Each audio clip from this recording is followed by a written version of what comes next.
IPLचा पहिलाच हंगाम तारीख 25 एप्रिल 2008. 26वा सामना होता मुंबई इंडियन्स आणि किंग्स 11 पंजाब या दोन संघांमध्ये.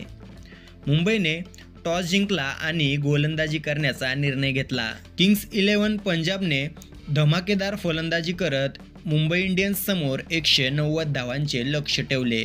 यामध्ये शॉन मार्शने 81 धावा केल्या आणि कुमार संगकाराने 94 धावा केल्या.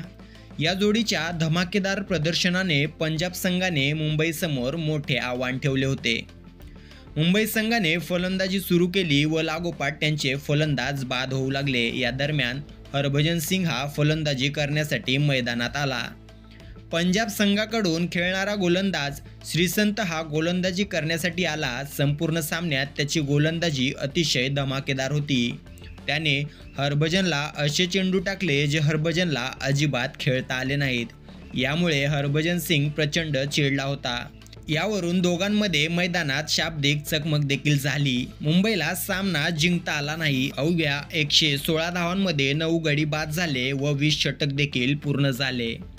पंजाबने 66 धावांनी हा सामना जिंकला. हरभजन सिंग मुंबई इंडियन्स संघाचा कर्णधार असल्यामुळे हा पराजय त्याच्या जिवारी लागला होता. पुढे जेव्हा सामना संपल्यानंतर दोन्ही संघाचे खेळाडू हातमिळवणी करण्यासाठी समोर आले तेव्हा मैदानातील राग मनात ठेवून हरभजन सिंगने श्रीसंतच्या कानाखाली मारली. हे दृश्य पाहून प्रेक्षक, कॉमेंटेटर सहित सर्व क्रिकेटप्रेमींना झटकाच बसला.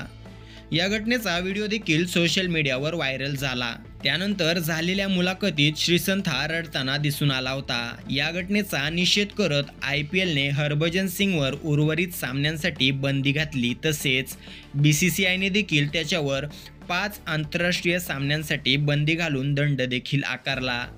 हरभजन सिंगवर दिग्गजांकडून अनेक टीका झाल्या. यानंतर हरभजन सिंगने या घटनेचा खेद व्यक्त करत जाहीरपणे श्रीसंतची माफी मागितली आणि श्रीसंतने देखील हरभजन सिंगला माफ केलं. यानंतर बऱ्याच ठिकाणी हरभजन व श्रीसंत एकत्र दिसून आले.